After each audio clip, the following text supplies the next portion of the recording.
Ica, pesen Wih. dong satu. Udah tamu, alhamdulillah. Mumpung masih anget nih Neng gorengannya. Ngopi apa ngeteh nih? Teh aja deh. Wah, ini nampaknya kayaknya romannya murung banget. Ada apa nih? Iya. Ica sekarang nih sering diomongin yang enggak sama tetangga, Pato. Masya Allah, kenapa? Waduh, itu orang bisa begitu. Iya, katanya. Katanya. Iya, sering Kenapa? pulang pagi. Waduh. Iya, jalan. Assalamualaikum. Waalaikumsalam. Waduh, pagi-pagi udah ada pembeli. Iya, Salaman Bang. dulu dong. Nih, setiap saat kok panggilin terus ya. Weh, ada ada Neng Neng Ica. Iya, pagi-pagi udah apa tuh nama inspirasi. Oh, Udah inspirasi. Inspirasi. Oh, Kayaknya murung. ngeluh kok inspirasi. Ngeluh inspirasi nggak nyambung. Kayaknya ngopi enak nih pagi-pagi. Siap, siap. Saya juga biasanya Toto. Oh iya, berarti. Manis boleh, pahit boleh. Waduh.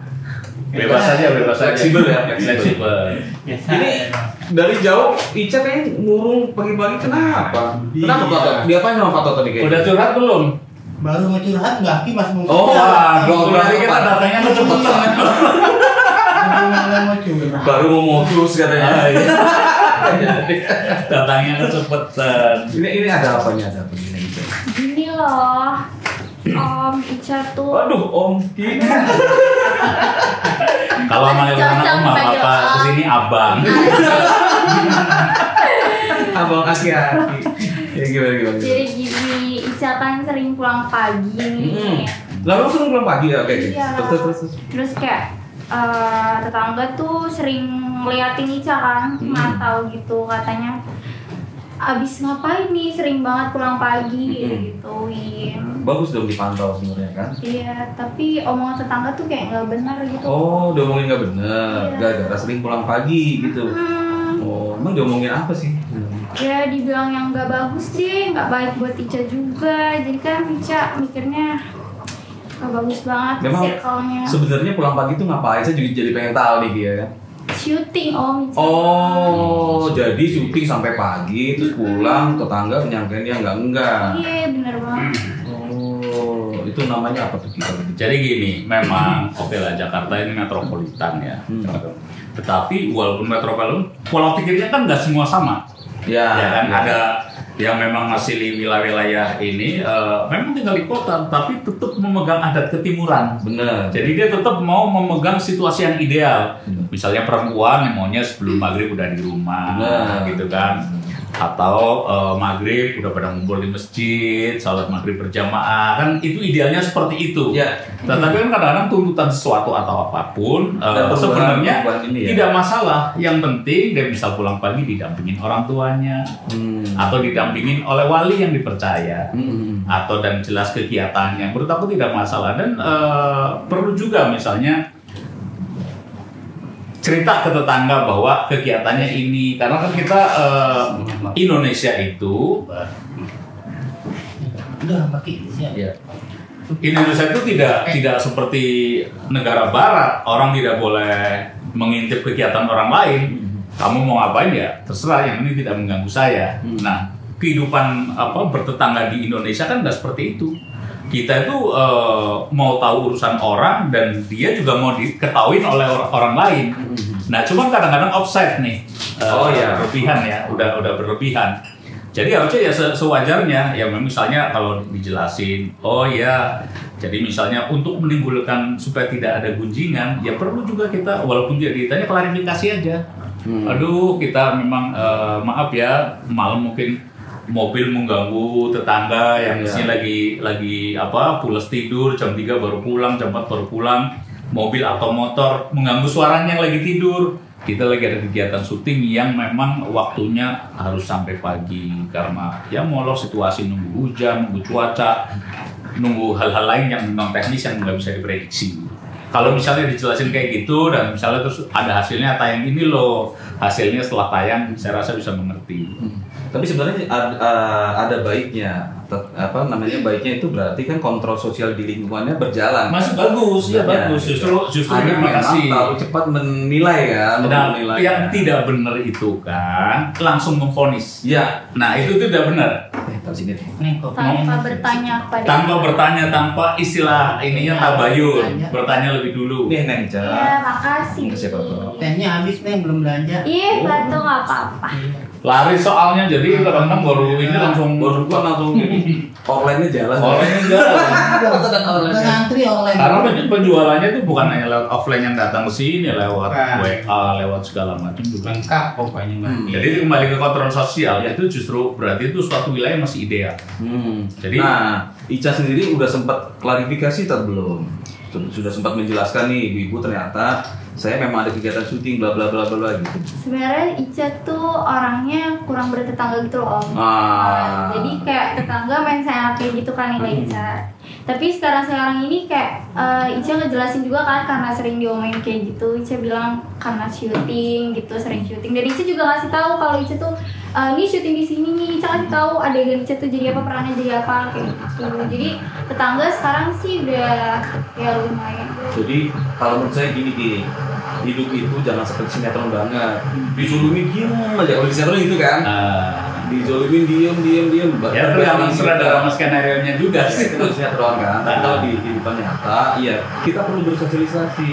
Kadang-kadang kita perlu meluruskan sesuatu ya kan. Tuh, supaya enak gitu. Nah makanya kita harus ikut menjaga juga lingkungan, jangan sampai lingkungan berprasangka yang tidak. Betul. Kita bertanggung jawab juga. Betul. Jadi kita declare. Makanya kan perlu juga mungkin ada arisan atau apa, misalnya pengajian ibu-ibu atau Karena arisan gini kan, bapak-bapak. kesalahpahaman itu terkadang dimulai dengan kita diam, ya kan? Ya. Karena kita pengen, nggak mau ribut dan segala macam, tapi ternyata berkembang jadi kesalahpahaman yang lebih besar. Justru dengan kita menjelaskan, menyelamatkan dia juga. Kalau dia terus berprasangka buruk kan dosa jalan terus tuh, dosa jariah. Nah, kalau kita jelasin jadi stop juga. Dan kalau kita diomongin yang tidak semestinya ya dosa kita diambil kan, Iya. diambil terus menerus. Bener. Makanya kalau diajak ngobrol jangan kabur. Ini rakyatnya datang malah kabur. Contoh. Ini awal makanya kan dalam satu kisah ya, dalam satu kisah saya bukan ustadz ya, dengerin ustadz di YouTube itu ada orang tiba-tiba dimasukin surga. Loh, kok saya dimasukin surga? Amalan saya enggak. Orang banyak ngomongin jelek kamu yang tidak semestinya. Jadi dosanya terus diambil sampai habis. Akhirnya kan surplus tuh. Udah habis diomongin tuh sampai surplus. Jadi itu luar biasa, itu dalam satu riwayat ada lah. Ya. Kalau makin detail bisa dicari sendiri di Google, bisa berkah-berkah. Ya itu kalau tahan mendengar kunjungan orang. Iya. Tapi kan sebenarnya kalau itu berkembang terus juga tidak sehat kan. Iya. Yang tadinya tetangga dekat tuh malah jadi menjauh gitu kan. Jadi memang segala sesuatu itu memang pusatnya itu di soal kebenaran. Dari dulu kebenaran itu kan apa ya? Semua orang tuh punya kebenaran sendiri-sendiri. Nah, kebenaran sini bahwa yang benar begini, ini yang benar yang ini. Akhirnya kan ada kebenaran tingkat-tingkat. Kebenaran yang objektif seperti apa? Kayak misalnya gini aja. Orang buta warna, semua warna itu hanya hitam dan putih. Kebenarannya orang buta warna bahwa warna itu cuma dua, hitam dan putih. Dan itu dia mau dipaksa kayak apa ya nggak bisa, karena memang faktanya seperti itu. Ya dia hanya bisa melihat. Nah ya, makanya kan ini tingkatan-tingkatan ini biar lebih gamblang lah. Kebenaran itu ada kebenaran tingkat indrawi. Ya. Kebenaran tingkat indrawi itu mata, telinga, kebenaran versi indra. Ya kan. Misalnya gini, kita ambil contoh. Kita ngeliat rel kereta api. Kita lihat rel kereta api. Maka kita melihat di kejauhan sana itu rel itu ketemu, benar nggak? Iya benar. Bang Ijal ketemu. Tetapi logika kita mengatakan benar nggak rel itu benar-benar ketemu? Tidak. Enggak kan?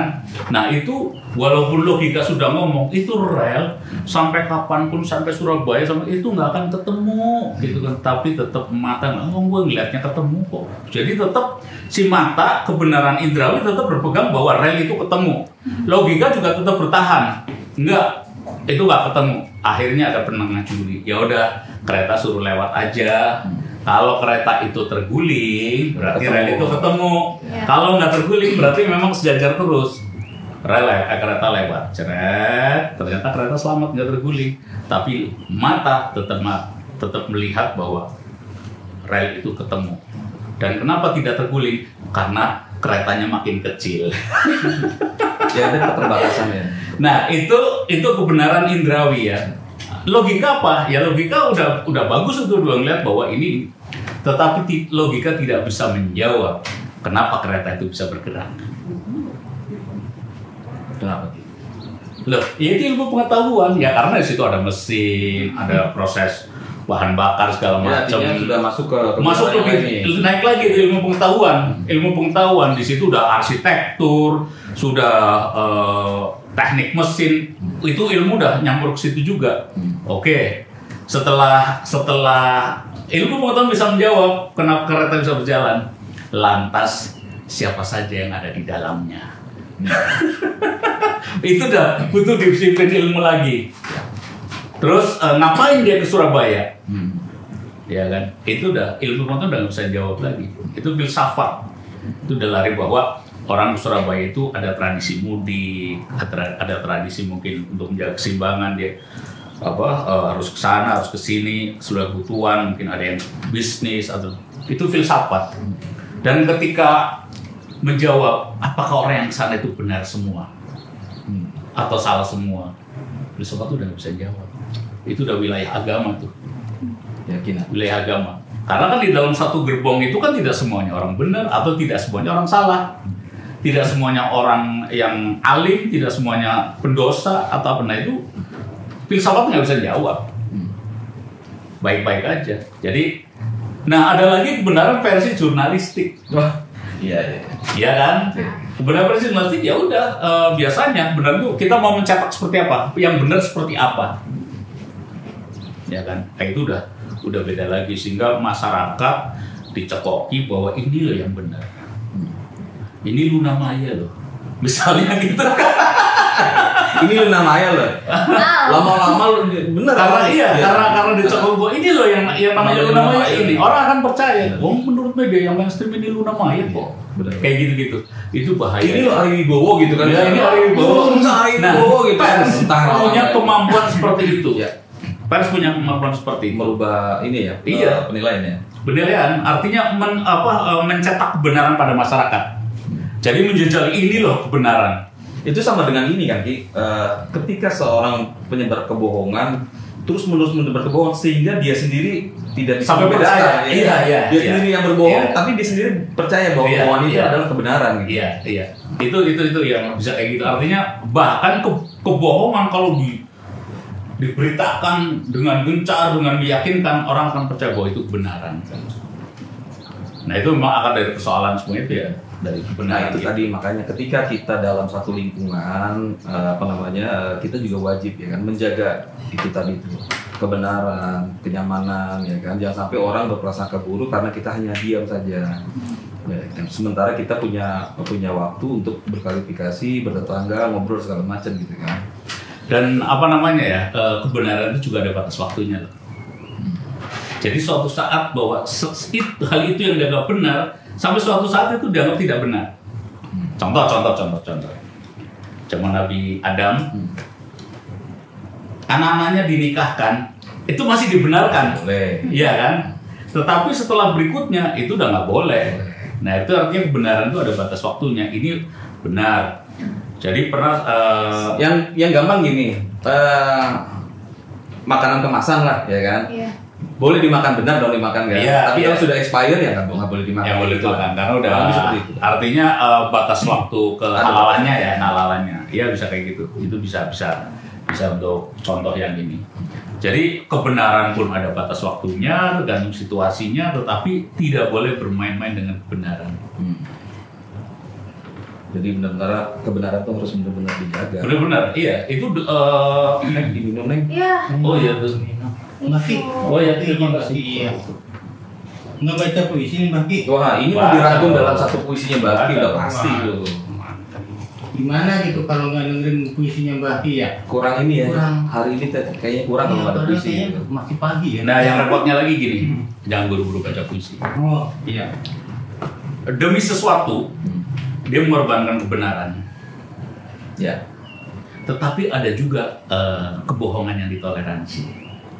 Misalnya ketika istrinya nanya, misalnya orang udah menikah, masakannya enak enggak gitu kan? Sebenarnya nggak enak, dia harus berbohong tuh. Oh ya enak, untuk menjaga sesuatu yang lebih besar. Jadi itu. Tapi kalau contoh itu Ki, ada dua konsekuensi. Yang pertama, dia akan setiap hari berbohong Ki. Harus selalu menutupi. Istrinya masak, kemarin pakai resep ini enak ya kan, besok masak lagi tuh lebih banyak, enak juga. Tapi kalau dia berani istilahnya apa ya, mengungkapkan kebenaran saat itu juga, mungkin besoknya bisa berubah, istrinya bisa lebih belajar ya kan. Ya, kalau nggak berantem dulu gitu. Tergantung situasi. Iya, Tapi iya. memang dalam ini lebih baik berbohong nggak apa-apa. Itu namanya bohong yang indah. Iya. Atau misalnya gini lah, kalau misalnya nggak mau melukai banget, oh ya enak banget. Ini kalau garamnya tambah dikit lagi, lebih enak lagi. betul. Ya kan. Halus ya. Halus. Misalnya. Ngelihat istrinya terlalu kurus, ya jangan langsung bilang terlalu kurus gitu kan, ajak aja kita jalan yuk makannya lama nggak makan enak, misalnya begitu gitu kan, makan yang lahap, aku pengen lihat kamu makan lahap. Terus kalau Bisa. istrinya kegemukan Ki, gimana caranya? Ya ini suruh, kalau kayak gitu sih nggak usah disuruh, udah paham tuh. Karena kalau soal berat badan, cewek itu lebih peka, lebih controlling. Oh iya, kadang gitu ya, bener ya? Tapi banyak juga kayak cowoknya tuh gak menerima gitu loh kalau dia gemuk, kayak gitu. Banyak. Ya banyak sih yang apa namanya? Gak semuanya bisa menerima fisik. Iya, banyak itu namanya cinta itu kan ada tataran-tatarannya. Tataran indrawi itu berarti itu. Belum nyampe ke logika, belum nyampe ke ilmu pengetahuan, apalagi filsafat, apalagi agama. Kalau cinta berdasarkan agama, yang penting dia taat, nurut, udah itu. Mau ngapain lagi? Iya. Iya kan? Karena fisik itu ada expirednya, ya kan? Ini ada expired, nah. Gak selamanya dia gemuk. Dan nggak selamanya dia kulitnya kencang Benar, gitu iya. ya kan? 20 tahun dah paling lama. Kecuali titik puspa ya. Itu mohon buat saya maaf apa pertanyaan. Tadi lagi di cas. Jadi Cak, lebih baik Terima kasih. berbaur sama tetangga supaya tetangga tidak salah paham. Nah di berbaur itulah kesempatan Ica bisa mengklarifikasi banyak hal, gitu kan. Lebih indah kalau misalnya semua kesalahpahaman itu bisa dihilangkan. Nah kalau misalnya bisa bermain-main dengan kebenaran ya, misalnya bermain dengan kebenaran untuk artinya kita tidak mau berbohong, kita berbohong tapi dalam kondisi yang tetap benar karena untuk melindungi sesuatu juga bisa. Ya. Misalnya kita lagi berdiri, ada orang lagi dikejar penjahat, gitu kan, seret. Dia tahu bahwa ini orang benar, terus Terfitnah lah ya. iya, Terfitnah. dia lagi dikejar, tiba-tiba penjahat datang. Tadi ada orang lewat sini nggak? Gitu terus dia berdiri. Selama saya berdiri sih nggak ada orang lewat sini, karena yang pas lewat dia lagi duduk kan. Gitu. Itu kisah Nabi Muhammad itu. Iya, iya. Oke Ki, kita Ya, memahami oke. puisi kita. Puisi judulnya Fitnah.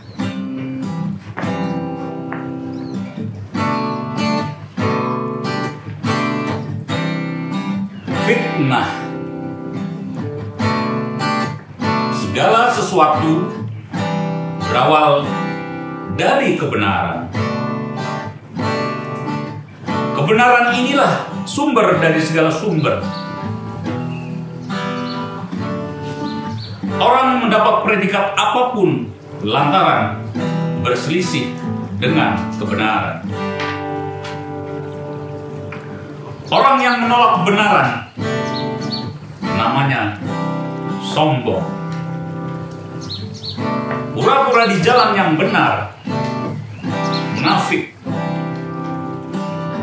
Menyampaikan berita yang tidak sebenarnya disebut bohong. Tidak yakin akan kebenarannya sendiri, ragu-ragu. Dan ada yang lebih berbahaya dari itu semua, menyampaikan sesuatu tentang pihak lain yang tidak sebenarnya. Inilah yang disebut fitnah. Bahkan kalaupun yang disampaikan itu benar, masih disebut menggunjing. Dosanya amat besar, apalagi memfitnah. Lebih kejam dari pembunuhan. Tapi orang begitu mudahnya menceritakan tentang keburukan orang lain yang belum tentu benar, hanya demi meraih kekuasaan, atau mempertahankan kekuasaan, atau demi sepotong roti, atau demi apapun. Hati-hati dengan fitnah, bisa menguras segala amal baikmu. Menyampaikan kebenaran pun harus lihat situasinya, apalagi fitnah. Terima kasih. Fitnah lebih kejam dari pembunuhan ya Pak. Benar itu. Benar sih Pak. Karena sudah mengumpulkan arah. Pintar Bapak. Jadi sombong itu bukan petentang-petenteng itu nggak sombong. Sombong itu menolak kebenaran. Iblis tuh. Ya iya makanya. Oke, jadi jangan murung lagi. Kembali ke lingkungan, Solusinya kan bisa di pokoknya apa ya, spend energi sedikit lah. Ini silaturahmi ke tetangga ya kan, nambah rezeki, nambah usia gitu kan. Gitu. Kita tahu ya kan tetangga, nanti syuting ya, aku ikut dong, kayak gitu. Lebih ramai lah. Lebih bagus lagi manfaat itu ya. Oke, Ya, udah. Langsung duduk sini, Neng. Iya, Deh, saya deh. Mau itu ikut? kemana? Mau kemana? Pas setiap ini bintang tamu ikut kita. Kita pamit ya. Kopinya udah jadi nih. Itu udah habis. Udah habis. Oh iya. Alhamdulillah. Pagi-pagi dah.